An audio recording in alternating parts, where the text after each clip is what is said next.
Muy buenas noches, queridos amigos, muy buenas noches tengan todos ustedes. Para mí es un honor que me permitan ingresar a sus casas para una tertulia más de nuestro reloj de arena. Como todas las semanas, tengo el honor, el gusto, el privilegio de contar con invitados absolutamente de lujo. Yo no sé por qué tengo la impresión que le voy a cambiar el nombre al reloj de arena y voy a poner reloj de arena de lujo, porque la verdad, los invitados que me acompañan, que he tenido siempre la suerte de estar con ellos, son cada vez más. No es que cada vez, en realidad siempre son de primerísimo nivel, y sobre todo la idea es recuperar la conversación que tanta falta nos hace hoy día. Discutir también, sin ser necesariamente políticamente correctos, y abarcar todos los temas que se puedan. Y hoy vamos a hablar de arte. Y vamos a hablar de arte, pero con dos no solamente entendidas, porque son mujeres, mis dos invitadas hoy día son mujeres, no solamente entendidas de arte, sino que además promotoras del arte del Perú prácticamente en el mundo entero. Muy buenas noches, nos acompaña esta noche Consuelo Salinas de Pareja y Patricia Holguín. Patricia Holguín es una escultora, joyera, artista, radicada muchos años en Estados Unidos y en otras partes del mundo. Entiendo que eres una artista muy pródiga y que expone en todas partes del mundo. Y Consuelo ya nos va a explicar exactamente cuál es su título, que hace 5 minutos me lo dijo, pero ya me olvidé. Eso pasa siempre cuando son tan importantes y son tan acotados los nombres. Tú eres, Consuelo, representante para Latinoamérica o para el mundo del Women of Art Museum. En realidad es un capítulo del Museo de la Mujer en las Artes, National Museum of Women in the Arts. El título nobiliario completo. Es el único museo que tiene 100% de obra hecha por mujeres, artistas. ¿Cómo se gesta este tema y dónde? Se gesta en Washington, D.C., que es la capital de Estados Unidos de los museos. Están ahí los museos públicos, el Smithsonian, y es una coleccionista y su marido que empiezan comprando obra. Una familia privada, sí, y que viajan por Europa y les gustó una obra, la compraron como un turista, un viajero, diría yo más bien. Y cuando llegan a Estados Unidos, ella busca información de esta obra, de esta artista, y no encuentra y decide... De esa artista especial donde compraron este cuadro. Una artista europea muy antigua, no recuerdo, siglo XV, digamos, XVI. Sí, era una obra que a ellos les gustó muchísimo, y entonces decidieron, así fueron comprando, pero ella decidió desde el primer momento que lo que se adquiría tenía que tener información, que era, para ella, las mujeres artistas no estaban en el panorama americano y mundial como los hombres. Los hombres. Y todavía es una realidad. ¿Hace cuánto tiempo de eso, Consuelo? En los años 70. Sí. No sé, su colección empezó antes quizás. Ella ha fallecido hace poco. Pero, fueron adquiriendo y tenían una colección privada que la mostraban a amigos y a gente interesada en el arte, hasta que decidieron abrir este museo. Compraron un local en el centro, muy cerca del Smithsonian, donde están todos los museos, y les fue más que difícil. Encontraron que el público le costaba entender para qué habría un museo de artistas mujeres cuando habían tantos museos en Washington. No era necesario tener un museo de... ¿Y así se los dijeron que no era necesario? O sea, en general, era lo que se comentaba. Eran comentarios porque es una ciudad con muchísimo arte y siguió adelante y realmente han hecho... Entonces, no le fue fácil al principio atraer al público y que entendieran qué significaba el abrir un museo de artistas mujeres. Y gracias a una amiga que era la esposa de un congresista americano, le dijo: mira, ¿por qué no vamos a mi estado, a donde mi marido es el congresista, y te presento a la gente del arte y quizás así? Entonces empezó a tener comités en uno y en otro estado americano y creó una red que en este momento solamente en Estados Unidos hay 17 comités. En este momento hay 28 del museo alrededor en muchos continentes. En la mayoría de los continentes hay un comité del museo. ¿Las muestras que son itinerantes o es una muestra constante o permanente en Washington? El museo es permanente. Ya, ¿y van renovando las colecciones o no? Sí, sí. Y en la pandemia ellos decidieron renovar el museo, el edificio. Porque cuando lo compraron, primero fue un edificio que usaban los masones. Ya. La antítesis, ¿no? Uh-huh. Para las mujeres. Claro, pero era perfecto el lugar y todo, y lo adaptaron para un museo, y realmente es muy bonito y muy interesante, pero necesitaba una renovación, una manera de mostrar las cosas, y aprovecharon la pandemia y durante 4 años han hecho esta gran renovación. Eso ha sido muy, muy atractivo. ¿Y estando tú en Washington es que te buscan para que tú participes en el directorio, en la organización? Cuando yo estaba en Washington me involucré también con el museo porque ellos te invitan, y habían tenido contacto con Verónica Ferrero, y que conoció además a la presidenta y era amiga de ella, entonces continuó. Y ellos les interesa además tener contacto con los distintos países, con el arte de los países, y crear comités. En Latinoamérica está ahí en Argentina, en Chile y en Perú. ¿El de Perú lo manejas tú? En el Perú ahora soy yo la presidenta, ha sido la primera y que inició Verónica Ferrero.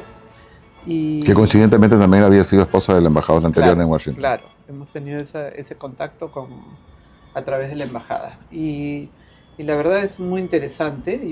Nosotros como comité en Perú, pues hacemos una labor de difusión y participamos también en una bienal. Ellos hacen cada 2 años una muestra con todas las artistas que participan en los distintos comités, ¿no? En este año han sido 28 comités los que han participado, ha sido muy interesante la muestra. Yo fui con la artista peruana que fue elegida por ellos. Nosotros presentamos... ¿Una sola? Sí, es una sola artista por país o por comité. Y hacemos una selección con una curadora que fue Juliana Vidarte. Uh-huh. Y presentamos 5 artistas y las curadoras del museo eligen a quién. O sea, las curadoras de acá presentan 5 alternativas. Nosotros presentamos 5. Ya, hay otros que presentan. Es como una terna. Así es. Uh-huh. Y entonces de ahí ellos eligieron a Graciela Arias, una artista amazónica. ¿Cuáles son los criterios de selección? Para ellos, sí. Depende de la temática, porque ellos tienen una bienal que se llama Women to Watch, y por la pandemia siempre esa temática de cómo se trabajaba usando materiales. Entonces ha habido una época que hacían con madera, otras con metal, o sea que había que trabajar con ese material. Pero por la pandemia decidieron que no se utilizaba ningún material, era libre, y que se trabajaba el futuro, cómo se veía el futuro. Qué difícil, el espectro es muy grande. Patricia, muy grande. Tú como artista, uh-huh. Porque aquí estamos viendo una perspectiva desde el punto de vista de un museo y los elementos que se utilizan para poder escoger las obras que van a un museo. En el caso tuyo, tú trabajas y has trabajado siempre con galerías. Sí. Bueno, en exposiciones propias, evidentemente, pero siempre ligada a las galerías, no a los museos o a los dos. Participé una vez en el Gran Palais, en una muestra de arte latinoamericano. ¿Cómo te fue? Muy bien, muy bien. Además, podría decir que con mucho orgullo que en la otra ala del museo estaba Nicky Sanfal. Mira tú. Entonces, y que estaban presentando una muestra gigantesca, hermosa. Pero esta exposición en el Gran Palais que me llevaron de aquí, Malena no sé si es Santillana. Malena La conoces, ¿verdad? Sí, y se llevó un grupo acá de peruanos y fue una experiencia increíble. Pero no, esa fue la única vez. De son museo, galerías, yo atiendo en mi taller, me buscan a veces personalmente. Comentaba antes con Consuelo del tema de las ferias. He participado en algunas ferias también. Pero el mundo del arte es muy complicado. Es muy complicado. Acá se han dado complicaciones. Bueno, hay 2 ferias lindísimas. Ahora ya solamente una. El año pasado solamente hubo una, felizmente. Porque creo que esa competencia yo personalmente no la considero tan sana. Es bueno que haya una diversidad, pero digamos que no se ¿te acuerdas? Hubo un año, Consuelo, que fue terrible, que se inauguraban las 2 ferias sí, me acuerdo. a la misma vez. Sí, el mismo día y a la misma hora. Claro, eso realmente es bueno que hayan 2, pero ¿por qué tiene que ser el mismo día, no? Uh-huh. En el caso de los museos, que las obras no se venden, a diferencia de las galerías que sí se venden, ¿de qué se mantiene un museo como el que tú estás hablando, Consuelo? Bueno, en Estados Unidos no conozco, en el resto del mundo los museos reciben financiamiento público, hay de distintas maneras, pero en el caso de los museos americanos, y en este en particular, hay primero la colección privada. Es de la señora esa que ponela. Ellos han sido los que iniciaron, pero contando siempre con el apoyo de amigos y de con membership, claro, hay gente que dona constantemente, no solamente dinero, sino obras. Entonces, la idea de crear estos comités americanos al inicio era también la donación de obras de arte de artistas americanos para que, digamos, la colección privada de ellos no iba a alcanzar para todo un espacio tan importante, ¿no? ¿Es muy grande? Es grande, sí. Es un edificio en este momento no sé porque han hecho varios cambios, pero tiene como 5 pisos. Ya. Sí, es importante. Y entonces, y además allá funcionan mucho las donaciones y mucho los apoyos económicos. Entonces no necesitas realmente el apoyo del Estado, aunque cuentan con ello también, probablemente, pero es el membership, sí. Uh-huh. Y los comités americanos, ¿qué hacen? Trabajan mucho para enviar obra al museo, así inicialmente. En este momento no te podría decir cómo es la dinámica, pero a la vez cada comité americano o europeo o sudamericano promueve a sus artistas, ¿no? ¿Cómo es el tema, el tema acá, Patricia, en países como los nuestros, en el fondo? Estamos hablando de toda Latinoamérica, que donde el arte, digamos, se vende igual, porque yo lo veo, circula, pero siempre relacionado con una élite que puede adquirir obras, en el caso tuyo. Es una élite económica. Eso es importante. Y creo que ha cambiado un poco, porque sí, yo siento al menos de que el público que compraba antes, digamos 80s, 90s, tenía más conocimiento. Ajá. Sí, y apreciaba más. Hoy había una curiosidad que iba más allá, ¿no? Pero siento que ahora mucha gente tiene mucho arte que probablemente ni siquiera lo aprecia. Me voy a ganar un montón de enemigos con eso. Pero es un tema de llenar paredes o de que vaya con tu sofá, con tu cojín, no lo sé. Yo lo percibo por la gente que consume, ¿no? Y muchos tienen el atrevimiento de corregir en el proceso, ¿no? ¿Qué significa corregir en el proceso? No, que el amarillo no sea tan fuerte, por ejemplo, ¿no? No.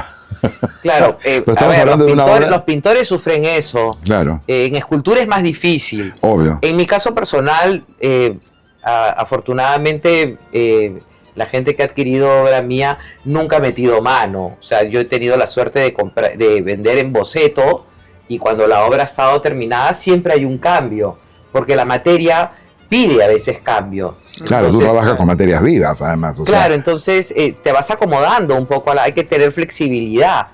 Y y a veces el resultado no es exactamente como está el boceto y sin embargo sí se la han llevado. Y tú vendes. Ahora, mi discurso siempre es: si no te gusta, no te preocupes. Acá no pasa nada, seguimos haciendo. Y te buscan porque quieren tener un holguín en su casa, definitivamente. Llegan por varios motivos. Bueno, la gente que te conoce va a ir renovando. Llegan por varios motivos: porque me conocen, porque han visto el trabajo en algún lado, o porque te han recomendado, o porque quieren madera y saben que trabajo madera, o porque quieren bronce, porque trabajo bronce. Y bueno, uno recibe a la gente siempre de muy buena gana. A veces resultan bien las cosas y a veces no.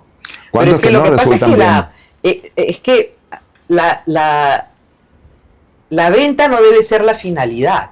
La venta es una consecuencia, pero no debe ser el fin. Sí, dicho por un artista, tiene doble significado lo que tú estás diciendo, pero sin la venta, o sea, tú quieres... Ahora, tú ya llegaste a un punto que ya eres lo suficientemente conocida. Yo me imagino que tu norte no es darte a conocer, salvo que te lleven pues a Transilvania, que me imagino que ahí no se ha puesto. Pero lo que costaría llevar una escultura a Transilvania. No debería ser mucho. Fácil, ¿no? Salvo que te tendrías que ir a mudar y hacerla allá, digamos, ¿no? Aquí va tu pregunta, pero... Sobre la venta. Sobre la venta. En el fondo tú dices que la venta no es el fin, sino es... ¿Qué cosa es? No debe ser el fin ni el punto de partida. Yo veo mucho a los artistas jóvenes que antes de iniciar el trabajo, el oficio, se preocupan por vender. Y eso creo que de alguna manera te tuerce la mano, te contamina el cerebro, la emoción. Uno en realidad debe de seguir su intuición, sus ganas de comunicar. Y luego, si eso se vende, pues en buena hora. Ahora, eso hay lo está diciendo una necesidades. persona que vive de eso y que vive bien. Yo no creo que muchos artistas en el Perú puedan vivir de su arte, honestamente. No creo. Yo creo que la gente tiene otros ingresos o otras actividades. Meramente artista, deben de ser muy pocos. Sí, porque hay muy pocos. Muy pocos. Y ahorita hay mucho también, ¿no? Hay mucho, bueno, malo y pésimo. Y de todas las calidades y de todos los precios. Y entonces, si viene el que no conoce, y entonces en vez de pagar X, paga X entre 2 o entre 3, pues se va por el entre 3 porque se compra 4 a la vez. Entonces es complicado.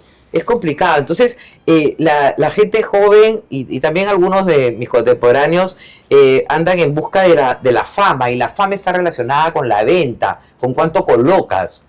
Y a mí me parece que la preocupación esencial debería de ser el prestigio. Ahora, todo artista crea y se dedica a su arte con el objeto de mostrarlo. Sí, claro. Porque yo no creo es una comunicación. Claro, yo no creo, ustedes saben que yo no canto para mí solo. Yo canto para que me escuchen. Y si fuera pintor, pintaría para que me vieran, y yo escribo para que me lean. Entonces, eso sí está de la mano también con la venta. No necesariamente. A ver, desarróllate. O sea, si tú vas y cantas, no necesariamente tienes que hacer el disco. Y esa es la gran difusión masiva, ¿no es cierto? Tienes toda la razón. Entonces... Claro. Hoy por hoy, sobre todo, que con los sistemas que hay, gente que no tiene el más mínimo talento, y con lo cual estoy estableciendo que yo sí lo tengo. Tiene gente como este señor Daddy no sé cuánto, Yankee no sé cuánto, o Buddy Yankee. Como que la revista Times ha dicho que es el Frank Sinatra del siglo XXI. Mira dónde estamos, ¿eh? ¿Qué revista? La Times. Bueno, con razón, pues. Mira dónde estamos. Ahora, el arte también tiene su reggaetón, ¿ah? La plástica. La plástica también tiene su reggaetón. Entonces es... ¿Qué significa, para nuestros auditores, qué significa que la plástica, que el arte tenga su reggaetón? O sea, bueno, que hay una cosa mala y ordinaria. Sí, pues el sonsonete que tú escuchas en el reggaetón también existe en la plástica. Muchos dirán que no, pero que me lo prueben. O sea, a ver, hay mucha producción rápida, y también eso... El arte implica una paciencia, una observación. Y cuando tú quieres producir rápido porque quieres vender, una vez volvemos a lo mismo, entonces no das el espacio para que las cosas sean. En mi caso, yo soy escultora, no puedo hablar de los pintores, yo no pinto, pero la escultura necesita una paciencia, una observación, un alejarte, verlo, regresar al día. Yo siempre, cuando dejo mis cosas encima de mi mesa grande de taller, las dejo como deben de ser, porque siento que ellas van a conversar en la noche, se van a decir lo que se tienen que decir, y al día siguiente a mí me lo van a contar. Y cuando vienes al día siguiente lo ves con otros ojos. Han pasado cosas en tu vida, te has ido al banco, te has ido al mercado, te has peleado, no sé, en fin. Entonces vienes con otra actitud. El espacio es importante y el espacio es tiempo. Entonces, si es tiempo, no puedes producir tan rápido. Y creo que eso se ha perdido. ¿Qué pasa cuando una galería te contrata, por ejemplo, que quiere tenerte a ti, tú no tienes en ese momento en stock, si cabe el término horroroso, obras en camino, las tienes que hacer? Sí. Y tienes un deadline. O sea, ahí tienes que trabajar para producir. Sí. Sí, se hace. Lo haces. Sí. Te das el tiempo y si tienes que trabajar... Claro, pero el tiempo es negociable también, ¿no? O sea, hay que ver el espacio, se levantan planos, se ve cuánto necesitas, si son obras grandes, son obras medianas, son pequeñas, hay que ver la distribución. Cosa que también creo que falta un poco es el montaje, ¿no? El montaje es importante, cómo presentas las cosas. Eso también creo que hay un poco de descuido ahí. No es poner, no es un florero. Bueno, el florero también hay que ponerlo en una forma adecuada. Exacto, cierto, pero... Tiene que tener armonía con lo que tienes. Cierto, pero cuando tú hablas de calidad de superficies, de texturas, de vacíos, de volúmenes, que tienen que entrar, al verlo tiene que decirte algo. Es interesante lo que dices, porque fíjate que pensando lo que estás diciendo y piensa en otras cosas que la gente consume, que les da mucho tiempo y mucha preocupación al montaje. Y no la tienen una obra de arte, como debería tener. Claro, porque se preocupan en cosas que... Cosa que los museos sí se ocupan. Sí. Gran diferencia. Pero las galerías también, ¿o no? No, igual. A nivel de museo, no. ¿Cuál es la diferencia? Hablo desde La galería vende, el museo muestra. Esa es una permanencia, ¿no? Sí. La galería monta sus exposiciones para vender. Bueno, claro, su función es vender. Está bien, es un negocio. Sí. A ver, claro. No, han sido creadas para eso, no es que eso esté mal. Pero la atmósfera de un museo es significativamente diferente. ¿Qué ha pasado con las galerías en el Perú? Bueno, hay menos, ¿no? Y a la vez hay... A eso es a lo que voy. ¿Qué es lo que ha pasado? Menos de las que eran tradicionales, diría yo. Y hay un número creciente de galerías que se forman con grupos de artistas también. Sí. Y que además pasan desapercibidas. Están muchas en Barranco, pero hay otros lugares de Lima que hay que buscar y ver dónde están moviendo. O sea, se juntan 3 o 4. Hoy día en Ancón hay una exposición muy buena, dicho se pasó, que no es una galería. No, es una selección de una... Que son 4 o 5... Ella trabajó con Lucía Lapuente. Tiene una empresa que no la conozco yo, pero... Muy interesante lo que está proponiendo. Ha hecho una buena selección. Ha hecho una buena selección. Sí, de artistas, sí. Que son 4 o 5 que se juntan y van a un sitio determinado. Es un buen cambio para mostrar el arte allá, ¿no? Eso es importante también, ¿no? Encontrar un hilo conductor cuando es una colectiva. O sea, la curadora ahí tiene que saber escoger bien a quién pone con quién, ¿no? ¿Por qué dicen la curadora? ¿Siempre son mujeres? No, pero hay... ¿Te salió Me salió por default. Por default. Sí. ¿Qué pasa con las embajadas? Bueno, para nuestros auditores, los que no conozcan a Consuelo, que deben de ser muy pocos, Consuelo ha estado ligada al mundo diplomático. Su marido, Carlos, ha sido un gran embajador en distintas partes del mundo y, dicho sea de paso, en Estados Unidos.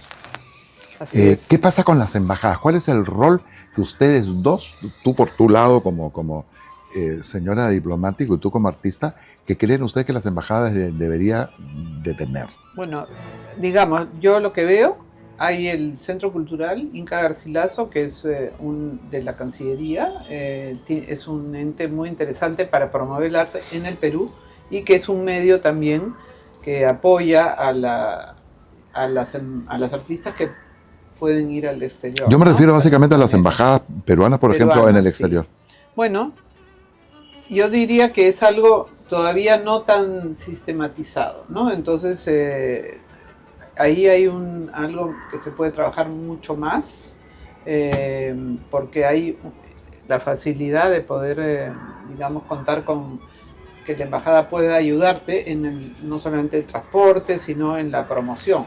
Claro. Y sí hay un espacio para desarrollar. Porque yo siempre he pensado que las embajadas deberían de ser, de una forma u otra, un museo itinerante que ayuda al país al que representan las personas que están en el círculo diplomático, ayudan a hacer conocer el arte del país que representan por un lado, por el otro un tema logístico con ustedes, que tienen que estar armando y desarmando casas cada cierto tiempo. Esto te permite tener, digamos, una posibilidad de arreglo físico. Bueno, cuando fuimos en Chile, en la embajada, yo sí me acuerdo. Llevamos con la galería de Lucía de la Puente, llevamos obra de arte. Le vamos a pasar el dato a Lucía, porque esto es un Pulitzer, sí. Y ya van 2 veces. Fue muy importante, ¿no? Es que una galerista, sí, importantísima, digamos, importante, sí, claro. que ha tenido toda una época de influencia, ¿no? En el arte, impresionante. Y fue muy bueno, y después se hizo una exhibición también allá con los artistas participantes y otros, ¿no? En una galería en Santiago. O sea que sí, hay algunos países que son no más fáciles, pero más receptivos y más cercanos también, porque todo cuenta, ¿no? Distancias, costos. La Cancillería, sí, tiene un presupuesto, pero no me imagino haciéndolo por todo el mundo. Lo que pienso, yo personalmente creo que hay que tener al tanto al área cultural de lo que pasa en el arte en Perú. Sí, creo que es importante. Y eso, más que no tiene un costo mayor. Se pueden hacer conferencias ahora, más aún, puedes trabajar por online con más aún ahora esas facilidades que se tienen. Contactos sí creo que es necesario, porque a nivel particular, algunas galerías de Perú ya están trabajando con galerías fuera. Están llevando artistas y está resultando. Resultando bien para los artistas, bien para la difusión del arte de Perú. Entonces creo que ese camino es muy bueno y podrían las embajadas tener la información al día, ¿no? Crear un vínculo. Lo importante en eso yo creo que es básicamente la difusión y determinar, a ver, eso sin ánimo a crear polémica, porque la idea no es, ahora podemos tener también, ¿por qué no? No vamos a entrar en la dicotomía ni en el lugar común de definir el arte, porque es muy difícil de definirlo, o el buen arte, digamos, ¿no? Ahora que estamos en un mundo progre, woke, siniestro en lo que a mí respecta, donde las categorías van encasilladas a minorías, razas, opciones sexuales, en cuanto, y donde todo tiene que tener un porcentaje, porque si es que no sirve, ¿no? Que lo encuentro terrible. ¿Dónde queda el arte ahí? Porque el arte no tendría que tener, es como en los currículum, o en los currículos, para hablar como corresponde, que según mi criterio no deberían de tener ni el nombre ni la fecha de nacimiento. De forma tal que tú analices la información de la persona que está optando por un puesto que tú estás necesitando en base a su capacidad, y en base a su experiencia, y en base a sus conocimientos. Y no si eres negro, si eres chino, si eres blanco. Si tienes 70 o 30. O 70, ahora, evidentemente, si vas a ser gimnasta en la tarumba, definitivamente no puedes tener 95 años, pero... Por ejemplo, es algo que yo siempre he estado, y lo he dicho cada vez que me han querido escuchar, que encuentro que es absurda esta ley, que tu marido no me vaya a matar, dicho de paso, esta ley que a los embajadores los jubilan creo que a los 60 y tantos años, o los castigan por haber ascendido muy rápido, que creo que ha sido el caso de Carlos, ¿no? Que ha sido embajador muy joven, cumplió un número determinado de años, ¡chao! No, es una norma general, 20 años en la categoría. En la categoría. O bueno, la edad. La edad. Yo eso lo encuentro absurdo. Si es que hay una carrera, es como los catedráticos universitarios, ¿no es cierto? Donde la experiencia y el conocimiento es vital. Y mientras te funcione el cerebro y puedas hablar de corrido, ¿no es cierto? Y no como nosotros que nos olvidamos lo que tomamos de desayuno 1 hora más tarde. Creo que es una cosa que se tiene que mantener, y los diplomáticos, mientras más experiencia tienen, creo yo, tienen la opción de poder representar a sus países en una forma mucho más adecuada y evitar tanta cosa como la que estamos viviendo en este mundo tan enrarecido. Estoy hablando como mi papá. Y yo que juré nunca hacer lo mismo. Pero ya, es la influencia igual. ¿Cómo se puede definir? Ya, básicamente me estoy refiriendo al último escandalete que ha habido acá con respecto a la obra esta, si se le puede llamar así. A María Maricón, ¿te refieres? Eso, de espanto. Yo lo encontré innecesario, por decir algo, ¿no? Pero fue una torpeza, porque yo creo que ahí fue el poder de la imagen. La imagen fue la que hizo reaccionar a la gente. ¿Qué hubiera pasado si el afiche hubiera sido solamente letras, el título de la obra, director tal, te lo concedo, actor tal, actriz tal, música por tal? Hubieran hecho la obra y nadie se hubiera enterado. Pero lo que pasa es que es el poder de la imagen. Claro. Entonces la imagen fue ofensiva. Para un porcentaje muy importante de la población. Y nunca sabremos cómo fue la obra. Porque ya nunca sabremos. Y de repente el afiche era mucho más, digamos, agresivo, de confrontar, que de repente la propia obra.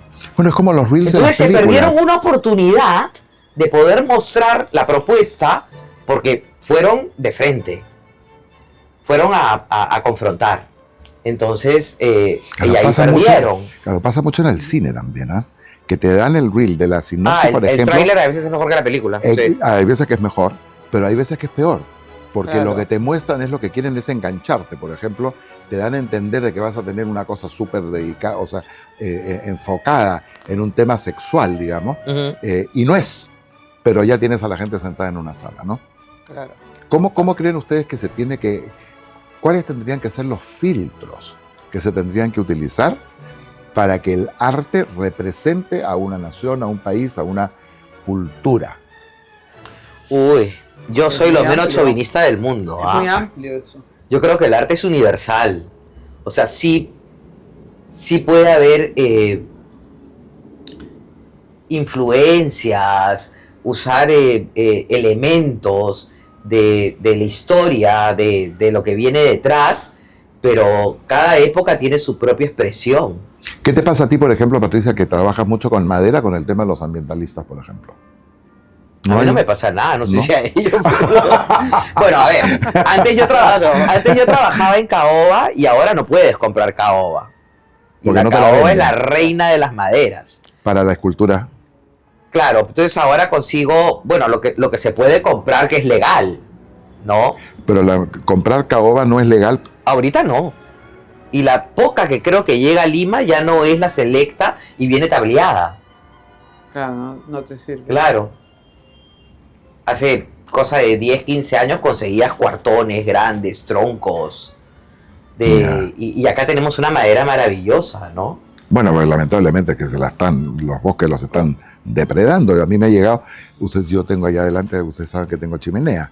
Y siempre he pedido madera a la persona que me surte de chimenea, de madera, y de repente me llega un saco, que es lo que uso para el invierno. Ojo, acá, se lo digo a nuestros auditores chilenos, acá sí se puede, porque no hay el tema ambiental ni de contaminación que hay en Santiago. Y cuando le pregunto al hombre qué cosa es, me dice algarrobo. ¿Cómo? Le digo, pues si algarrobo está poco menos que en extinción en el norte del país, ¿cómo pueden talar para quemarlo en la chimenea? Se han vuelto locos, llévensela. Y a precio huevo, dicho de paso, porque era alucinante el precio. Llévensela, no la quiero, porque ahí te digo, no es que yo me rasgue las vestiduras, pero por lo menos, o sea, a sabiendas que los algarrobos, que es una madera, es un árbol preciosísimo del norte del Perú, ¿cómo te lo pueden para chimeneas? Control, pues no hay control. No hay control. No hay control. No hay control. La selva es muy difícil, es peligroso además. Claro, hay unas mafias terribles ahí. No, ahí te matan, olvídate. Claro. Pero hay maderas de rápido crecimiento. ¿Cómo cuál, por ejemplo? La panguana, por ejemplo. ¿Qué es eso? ¿Dónde está eso? Bueno, no sé, estaría en la selva, me imagino. Mira, ¿qué pero cosa yo he es? conseguido panguana. El tema es que te tienes que ir adaptando, pues. Entonces, es una madera, al ser de crecimiento rápido, su tejido es muy poroso. Entonces, se puede picar, etc. Pero entonces hay que curarla, ¿no? Y entonces hay que trabajarla de manera... Claro. Lo maravilloso de la caoba es que es una madera estable. O sea, tú la tienes aquí, la escultura se va a Cusco y no se agrieta, no se abre, no se dilata, no se encoge. Por eso es tan cara, ¿no? Me queda todavía un poco de caoba. Y te juro que cuando la voy a usar, pienso, ¿valdrá la pena usar esta caoba en esta escultura? Y nunca la uso para bases, por ejemplo. Y eso es un sacrilegio, pues agarrar caoba para bases, ¿no? Para la base de la obra. No se me ocurre. Nah. Pero he trabajado lagarto, chihuahuaco, pumaquiro, panguana, cedro. Es un mundo maravilloso, ¿ah? Es un mundo maravilloso espero que vayan desapareciendo, ¿no? Algunas de ellas. Sí. No por eso, sino por el hecho, cómo la llevan, ¿no? Sin control. Claro, no hay una política, digamos, sostenible, ¿no? ¿Tú tienes que tener un permiso especial cuando sacas una obra para afuera? Si salgo por Cancillería, ahí mismo está SENASA, claro. Está todo lo que te revisa, y si no, es un peregrinaje espantoso porque tienes que ir a cada institución para que te chequeen, pues, ¿no? Porque a veces los países tampoco te dejan entrarla. Eso es otra cosa. Eso es otra cosa. Es complicado mover esculturas. Es complicado. Sobre todo en formato grande como las tuyas. Claro, entonces tu volumen no puede exceder tu peso. La cosa es que pese más, que haya más peso que volumen. Y es lo que les comentaba antes. Y eso me llevó a mí a hacer las esculturas por partes. Desarrolla eso, me parece súper interesante. Una pieza, por ejemplo, de mi tamaño, de 1,70 m, yo la puedo hacer en 3 piezas, pero eso me lleva a que el diseño de la pieza, la composición de la pieza, hago que los ensambles sean visibles. Que tú veas que está armada. Pero eso tiene que tener un orden en líneas y en volumen a la hora que tú la ves. No puede ser pegué así, puse así, no, pues tiene que haber una composición. O sea, tú haces obvio partes de un diseño. Ellas mismas se engranan, el pin sale de la otra madera, entra en la otra y voy armando. Entonces, una vez que yo llego a la galería, la armo como un rompecabezas. Como un rompecabezas. Fascinante. Pero es interesante cómo uno puede amoldarse a las dificultades, ¿no? Entonces es un reto. Y tienes que vencerlo, y tienes que hacerlo bien, tiene que verse bien. Y eso es el arte. Y escoger maderas. Que me ha pasado a mí, por ejemplo, llevé una vez un almendro a Nueva York y tenía una grieta.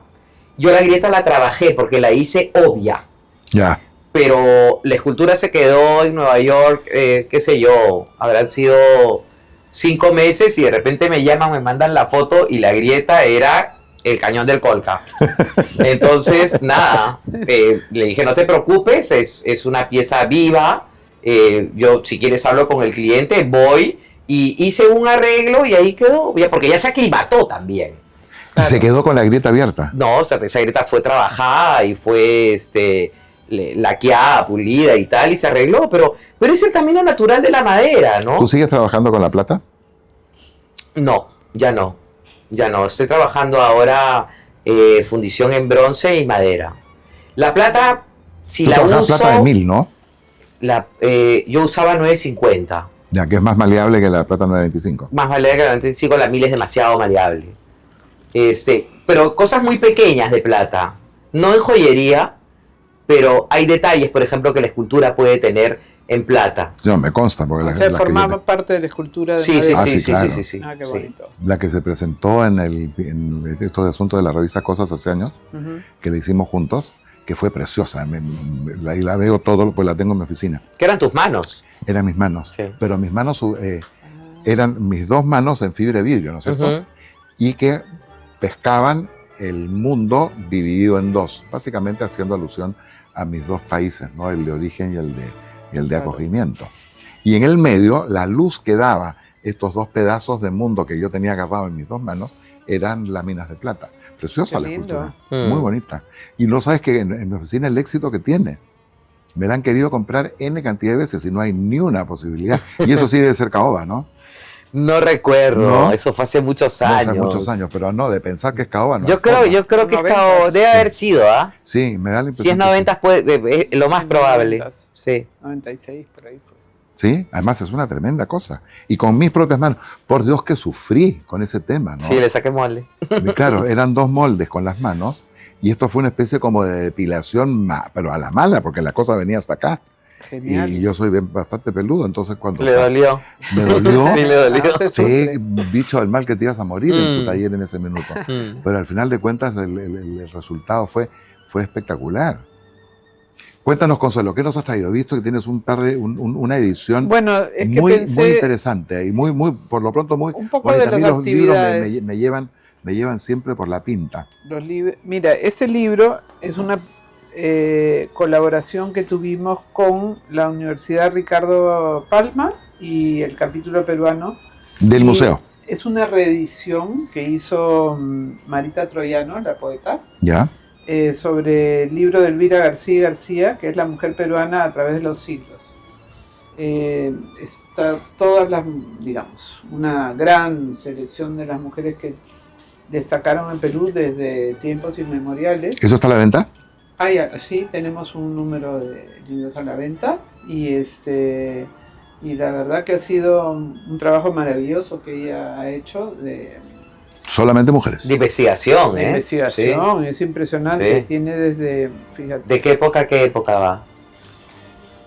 Para empezar, la presentación bonita, sí. es impecable. Sí. Qué importante es la estética, te das Por cuenta. supuesto. Era una mujer, además de Elvira García García, fue una mujer muy interesante. Ella era de Lambayeque, me parece, sí. Y trabajó en distintos temas artísticos y en la política del arte, o sea, promovió muchísimo, participó en revistas, mira, por ejemplo, este no sé si es el segundo, el tomo 2, el tomo 1 empieza con, mira qué bonita foto de ella. Hay días previos a la exhibición en el museo, entonces las embajadas, algunas de ellas, hacen presentaciones de sus artistas. Entonces asistimos a Canadá, a Francia, a España, en los días previos, ¿no? ¿Y esta edición, por ejemplo, solo se ha hecho acá en el Perú? Esta es en Perú, sí. Preciosa ella la edición. Es edición facsimilar y es de la editorial de ella, Carpe Diem. Ya. Que tiene Marita Troyano. Trabaja ella con Carpe Diem. Y es de muy buena calidad, la verdad. Y muy completa, y además con una dedicación, un amor a rescatar lo más cercano a lo original, porque esto surgió porque una amiga de ella tenía la obra original de Elvira García García y se la regaló.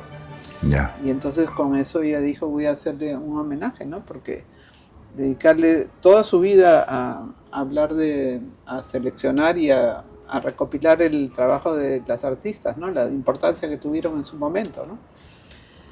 Pero volviendo a la artista, a Graciela Arias, fuimos a la Embajada de España donde presentaban un video sobre el artista español. Y nos quedamos después con el grupo que estaba allá y surgió yo hablando con la curadora de ella, que es una curadora española que trabaja independiente, pero trabaja con grandes museos españoles, le comenté de nuestra artista, le interesaba saber, me dijo, qué interesante, aquí está alguien que justamente del BID, el Banco Interamericano de Desarrollo, que están en este momento trabajando mucho el tema amazónico. Bueno, nos faltó, sí, fuimos corriendo y visitamos la muestra de arte amazónico que había en ese momento en el BID, muy buena, muy variada, de todos los países latinoamericanos, amazónicos. Claro.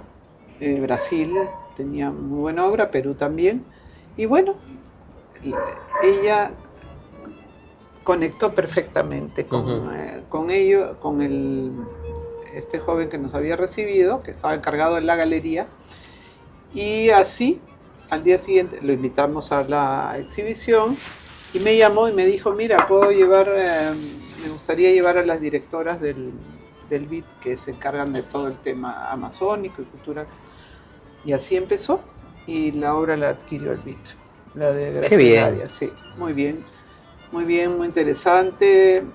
Es importante que esté en una colección de mucho peso, que tiene maravillas. Claro, son vitrinas de prestigio. Sí. Claro, y ahí llegamos al tema tan complejo que es el tema del dinero. ¿Cómo hacer para involucrar más al empresariado en general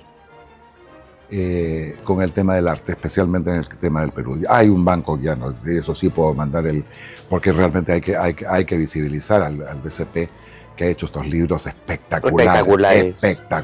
Sí. Y hay un gran gestor de este tema que ha sido nuestro amigo Álvaro Carulla, que ha tenido una labor pero realmente impecable y constante y permanente. Ya yo no sé ya cuántos tienen, pero que se encargan de la difusión del arte. ¿Cómo creen ustedes que tendríamos que hacer o qué es lo que se tendría que hacer para incentivar el consumo del buen arte? Qué difícil. Bueno, yo creo que hay Bueno, no les estoy planteando una pregunta, la idea es llegar a algún tipo de conclusión para ver cómo hacemos, porque en el fondo es tan complejo, ¿no? Tal vez se podría partir del punto de tener las personas adecuadas en el área, digamos, de difusión cultural o que por lo general las empresas no la tienen.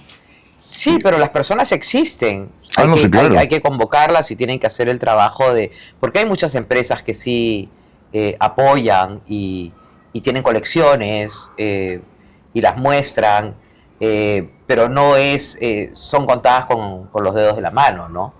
Que eso llegue, no sé, la verdad que un especialista tendría que decírtelo, ¿no? Yo creo que ha cambiado, ¿no? Porque también las instituciones antes coleccionaban. Ahora sí, los grandes bancos ya tienen sus colecciones. No quiere decir que no vayan pero no es tan simple como antes, que realmente fue una época en la cual se adquirían obras constantemente. Ha cambiado. ¿Tú crees, Patricia, que si tú no te hubieras ido fuera no hubieras tenido el éxito que tienes ahora? No lo sé. Yo hace muchos años que ya no expongo en Lima, no he sentido la necesidad de hacerlo, porque yo creo, es que lo que preguntabas antes, ¿no? O sea, yo no creo en los chauvinismos, yo no sé si, a ver, lo dirán los espectadores o lo dirán ustedes, o sea, yo no sé si mi escultura podría ser catalogada como peruana, latinoamericana. No lo sé. Yo te diría que no. Entonces, yo creo que el discurso que un artista puede tener es todo lo que recoge consciente e inconscientemente. El arte finalmente es la mezcla de razón y de racionalidad y espiritualidad, ¿no? Y son dos aspectos, digamos, que te puedes alimentar no necesariamente de tu país. Sí, pues. Entonces, ahora, hay casos diferentes. Lo que tú contabas de esta artista de la Amazonía, que es lo que ella ha consumido y esa ha sido su fuente de inspiración, su entorno. El paisaje es muy fuerte también, o sea, tiene que tener de alguna manera un impacto. A mí me impresionó mucho ella en su cómo se desarrollaba en Estados Unidos, en un museo en el cual había todo tipo de personas de todos los países, muchos americanos, y conectaba, no necesitaba ni el idioma. Uh-huh. Estaba transmitiendo su cultura, estaba transmitiendo eso, el paisaje tan poderoso que habla. Uh-huh. No necesita la voz, no necesita esa barrera que a veces... Claro, el arte cuando hay que explicarlo, ahí estamos en problemas. Sí. El arte no se ve. Por favor, el texto tiene 2 páginas. Claro. Y el cuadro es de 2 centímetros. Entonces, ¿en qué quedamos? Uh-huh. Ya cuando entramos en la explicación... Pero claro. Ese es lo maravilloso del arte, ¿no? Permitir claro. que el espectador pueda... Que la escultura o la pintura sea el vehículo a que tú puedas viajar dentro y fuera de ti. No sé, yo disfruto mucho, yo no soy una coleccionista muy grande, pero sí consumo y compro arte, y para mí es un placer a veces sentarme sola en mi sala y ver lo que tengo. Ah, claro, qué placer es ese. Entonces, y veo cosas nuevas siempre, sea figurativo o abstracto. Voy descubriendo cosas nuevas. Entonces, no sé, también es un tema de idiosincrasia cultural, de educación, ¿no? O sea, si a ti desde chico te han llevado a museos, has consumido, has visto que en tu casa entraba y salía obra, eso es importante también. Claro. O sea, ves el comportamiento de los niños en los museos en Europa. Esos chicos no están corriendo, no están gritando, están aprendiendo a ver. Están preparados. Claro. Entonces, eso es importante. Eso viene desde la casa, por ahí la importancia de seguir. Y desde los colegios. Claro, que hoy día entiendo que de las mallas curriculares, así como se ha quitado cursos como educación cívica, que yo creo que son importantísimos, sobre todo en los países como los nuestros. Y física también. Las han quitado. Sí. Y geografía también entiendo que las han quitado. Para poner variaciones, ¿cómo fue que escuché a esta gran, una crack, una senadora, una diputada de Barcelona en el Parlamento Español, que es Cayetana Álvarez de Toledo, que decía que hoy día las matemáticas, cuando 2 y 2 es 4, sí, claro, ahí estamos, estamos en problemas. Ahí estamos en problemas serios, ¿no? Sí, y aparte que yo creo que hemos tenido... yo he ido a Cusco en octubre, después, yo fui la última vez en el año 2000, o sea, después de 24 años.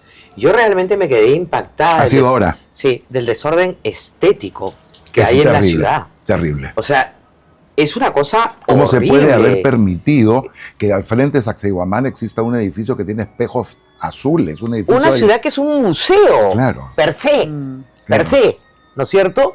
Y es un insulto lo que han hecho, las construcciones, los monumentos que hay. O sea, es un garabato. Lo han convertido en un garabato. Ahora, y es una falta de respeto total. A ver, la polémica que se dio, por ejemplo, en su minuto con la pirámide del Louvre, que rompe por completo la estética del museo en su parte externa, hoy día ya te has hecho la idea, lo tienes ahí, no molesta y sobre todo que además es muy útil, porque ha tenido un tema súper importante. Claro, porque por ahí entras, además claro, ahora. Un tema logístico que ha ayudado mucho, pero eso en su minuto fue un escándalo.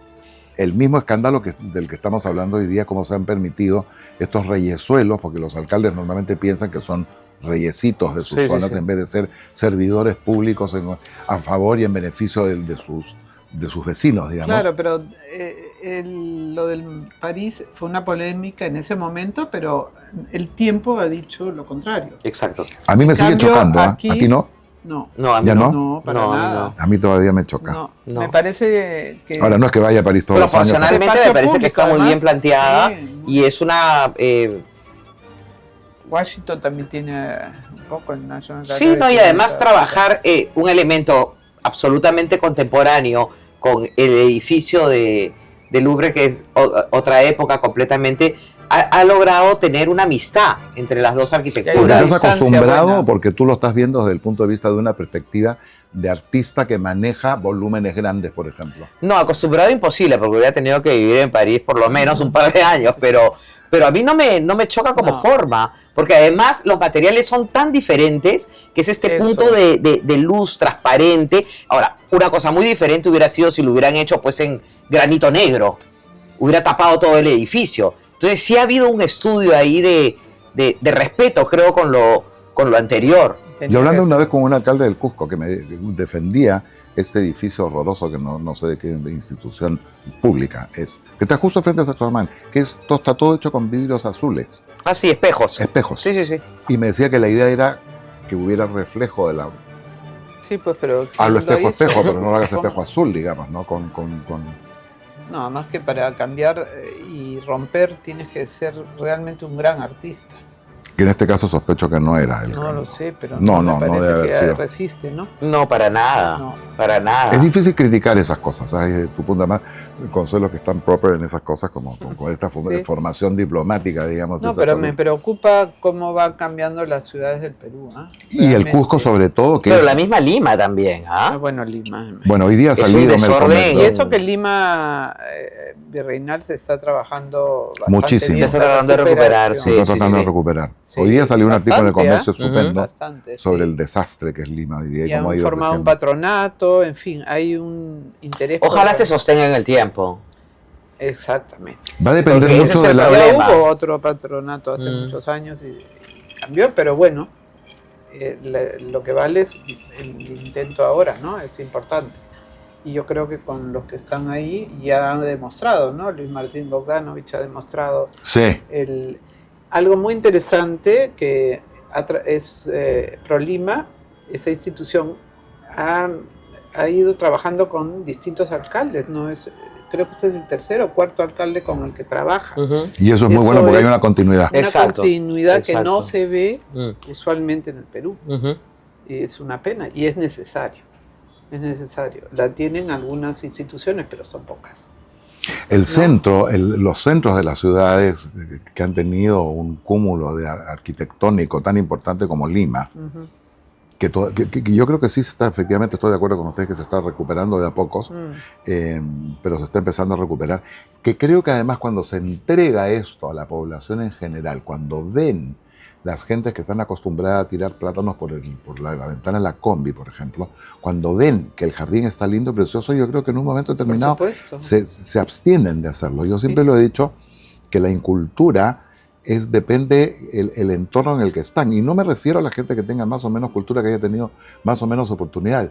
Porque, por ejemplo, la misma persona, el mismo microbusero, que yo los considero casi todos, lamentablemente son todos unos delincuentes de las pistas, van a la iglesia, por ejemplo. Y en la iglesia no tiran la cáscara de plátano ni tiran la bolsa con la bebida que se han tomado en el camino. Porque no ensucian las iglesias por adentro. Entonces, ¿cuál es ¿qué es lo que pasa? Porque falta el recordar, digamos, el civismo. A eso es a lo que voy, pero si tú ves una cosa bien... Es algo que no y le porque no hay penalidad inmediata tampoco, no. O sea, yo creo que si hay una penalidad inmediata, la cosa cambia. Como fue cuando el cinturón de seguridad. Así es. Bueno, nosotros somos de una época que no lo usábamos. Bueno, pero después se volvió necesario y ya, prácticamente no ves a nadie sin cinturón, ¿no? Pero yo ahora no veo campañas cívicas, ¿no? Salir a manejar es realmente una pesadilla para cualquiera. El día que le pongan a las personas que delinquen, porque son delincuentes, especialmente en el sistema de transporte público, que las multas no sean tan horrendas como son, porque evidentemente una persona que gana menos de un sueldo mínimo, ¿cómo le puedes clavar una multa de 4.000 soles? Por ejemplo, eso es un absurdo. Y la empresa tampoco la paga. Tampoco las pagan. Pero si tú al chofer, a ese mismo, le pones una multa de 10 soles en el acto, yo te garantizo que el semáforo siguiente no se lo va a pasar. Sí, no sé. Pero algo hay que hacer. No, pero es un mal diseño de todo, ¿no? O sea, ahora la ciclovía, el scooter, entonces ahora cuando uno maneja, tú sabes que volteas la cabeza para acá porque por ahí viene el carro, pero no estás tomando en cuenta que por acá viene la bicicleta y el scooter. Yo casi, he estado por atropellar a varios. Es facilísimo. Entonces hay que estar con 40.000 ojos, o sea, ya, porque está mal diseñado. O sea, nadie dice que no lo hagas, pero ponte a pensar. No, y no fue implementado. Lo han metido. Claro. Lo han metido, claro. Ciclovía no es pintar el pavimento de un determinado color. Así es. Pero acá en San Isidro había... Pero acabo de ver, viniendo hacia acá, en Las Flores, antes llegaba, no había demasiado tráfico, pero una moto ha ido por la vereda, feliz. Ellos, ¿entienden? No iban a esperar. Como no esperan, usualmente, digo, pero eso no puede ser. Claro, aquí ha cambiado mucho, por ejemplo, el criterio de algunos alcaldes, especialmente el de San Isidro, ya lo entendieron, que las ciclovías no pueden ir por el lado derecho, porque no estamos en Inglaterra. Las ciclovías tienen que ir por el lado contrario a la persona que maneja, porque por default tú te sientas, o sea, tú sobreparas al lado derecho de las vías, no al lado izquierdo. Así es. Entonces la ciclovía no puede ser por donde... Claro, no te puede bajar. No, ese es el tema. Claro. Pero el público, además, que maneja las bicicletas, etcétera, no le están recordando cuáles son sus obligaciones. Van como si nada, felices. Y sus precauciones. No. Porque yo he visto un scooter, papá, con dos chiquitas adelante, en el mismo scooter, sin casco los tres. Sin casco, o sea, usual. Me encanta el scooter, dicho sea de paso. Sí, seguro. ¿Tienes? Debe ser una maravilla. Compré uno y ahora lo tiene una de las personas de mi oficina. El primer día que traté de usarlo, fue tal mi terror del papelón de caerme como un saco de papas que dije, mejor, no es fácil. Mejor me sigo en el auto, ¿no? No, pues. Pero es vital, no vital, pero es muy bueno tener scooter. Y el tema de las bicicletas para mí me parece fundamental. Yo encuentro que sí es muy bueno el uso de una ciclovía, pero con criterio. Con criterio. No puedes una avenida principal de 4 carriles, convertirla en 2 para poner 2 ciclovías porque no hay el número necesario. Como el malecón. El malecón ahora es un solo carril. ¿Cuál malecón? El malecón de Miraflores. Claro. Sí, un solo carril tiene. Un solo carril. Fíjate, no me había percatado. Entonces a las 7 de la noche tienes unos tacos espantosos que te quedas ahí estacionada, pues. Pero bueno, es lo que hay. Ojalá algún día alguien lo ordene. Nos vamos a pasar, ojalá que lleguemos a ver. Nos vamos a pasar en el ojalá, porque de ahí no vamos a pasar, creo porque yo. Esto ha ido lamentablemente de mal en peor, ¿no es cierto? Esto Total, yo no tengo ninguna esperanza. ¿No? Ninguna. No veo luz. Siendo artista, y normalmente un artista tiene una visión distinta, una visión mucho más sensible, digamos, del entorno de la que puede tener una persona que no lo es. Bueno, tengo algunos años y eso me hace ver las cosas de una manera diferente. Soy positiva, no me diera mucho la impresión. No, sí, bueno, yo vivo, o sea, en mi taller y hago las cosas que tengo que hacer y no puedo hacer más tampoco. O sea, no soy activista, nunca lo he sido, no lo voy a hacer ya, y procuro dentro de mi entorno que los que están a mi alrededor estén bien y que yo estar bien. Pero digamos, si vamos a ver la cuestión macro y vamos a ver la visión país, no tengo mucha esperanza. Porque lo he escuchado toda mi vida, porque ya va a cambiar, ya me cansé, pues, ya no va a cambiar. Y efectivamente cada vez es peor. Y lo peor del caso es que siempre podemos estar peor. Porque uno dice, ya no, aquí ya sí, ya llegamos a, ya, después de esto no puede haber nada peor. Y puede haber. Claro que puede haber, por eso es que la acción privada es importante. O sea, uno tiene que hacer algo, no vas a poder lo que puedas. Claro, genera el cambio con los tuyos, pero... Sí. Con los tuyos, con algún impacto, sí. Uh-huh. Sí se puede, pienso yo, súper difícil, pero cuando... Yo creo que el trabajar, el reaccionar con grupos afines, sí es necesario. Porque de uno en uno, o sea, vivimos quejándonos. Uh-huh. Porque sales así pones Hernando de Soto dijo eso, ¿cómo es su frase? Cuando en el momento que pones un pie fuera de tu casa empieza la ilegalidad. Y es verdad, no lo había oído. porque tú sales, tu sentido es hacia la derecha, pero te vas a encontrar que viene alguien en contra. Entonces estás en peligro. Claro, y cuando le criticas a esa persona te dicen del mal que te vas a morir. Claro, entonces sí es cierto, o sea, yo sí creo que es un momento de estar preocupándonos más por lo que nos rodea. Y yo creo que uno de los no vehículos... sé si a qué vamos a llegar, no sé, pero por lo menos... Es un misterio. Ya es un ejercicio de unidad, ¿no? Yo creo que el arte es algo que puede ayudar mucho, porque y también el deporte, por ejemplo, ¿no? Ah, claro. El fomentar las dos cosas, pero el arte, especialmente la estética, en una ciudad tan Caótica, pero bueno, Lima no es lo lindo que era antes. Hoy día ir al centro de Lima sí es un placer, creo yo, y lo sigo, yo voy muy seguido, y me encanta ir a los centros de las ciudades a donde voy. Por mucho que se critica también, yo a Santiago cada vez que voy, yo voy casi todos los meses, me gusta ir al centro de Santiago, a pesar del que, bueno, ya está cambiando, pero es otra cosa. Claro, los centros tienen una historia viva, ¿no? Ese es el tema. Sí, tiene sabor. Tienen el sabor. Tiene su cuento, tiene sus olores distintos. No me refiero a la fritanga cuando te hacen pollo en el medio de una esquina. Pero son... Inclusive eso también. ¿Eh? Pero el arte como actividad puede generar un cambio. A eso es lo que me refiero. Claro. Porque el trabajo manual hace mucho bien y te conecta contigo, ¿no? Porque es un momento de silencio. ¿A ustedes qué les pareció, por ejemplo, cuando en San Isidro pintaron todas las pistas de colores? Yo no las vi. ¿No las vi? No. Hace tú creo que estabas afuera y tú también. No he visto. Pero hace un par de años, un par de alcaldes decidieron pintar todas las pistas del centro financiero de San Isidro, el pavimento de coloriches. Cuando hubo la feria Arlima, Ajá. vino Carlos Cruz Díez. Claro. Y entonces el diseño de él se hizo en las pistas de San Isidro, detrás del centro. ¿Por dónde está el centro financiero, sí. claro. El centro financiero. Y después, no sé qué pasó con eso, los alteraron, creo, ¿no? No, el problema fue que hubieron una serie de movimientos ridículos de gente que dijo que esto es un absurdo.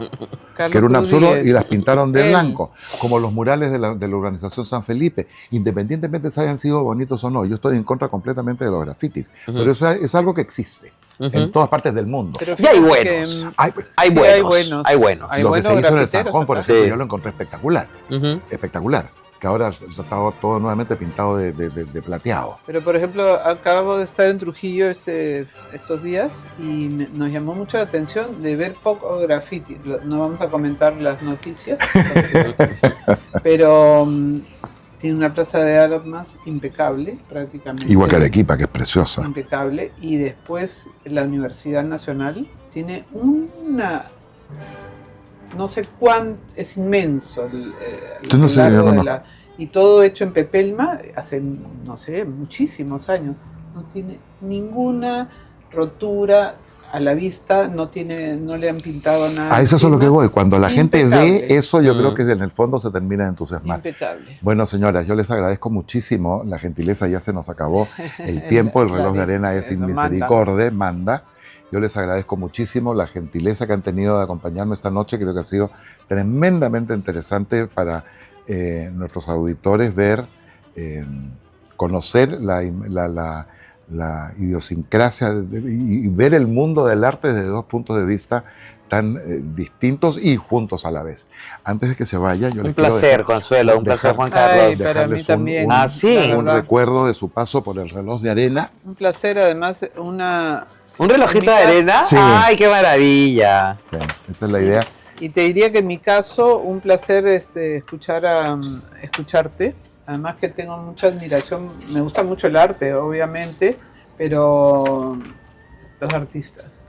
Me encanta escuchar la mirada que tienen. Siempre es algo más allá. Sí, y a mí a la gente que aprecia y que trabaja por el arte, Consuelo. Un placer, verdaderamente.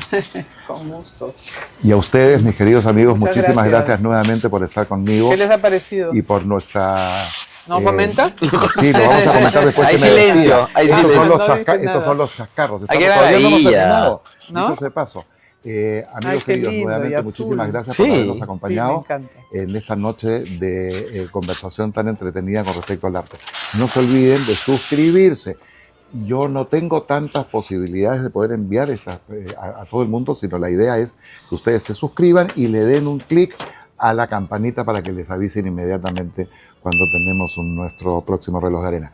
Hasta la próxima semana, que estén muy bien, cuídense. Hasta luego.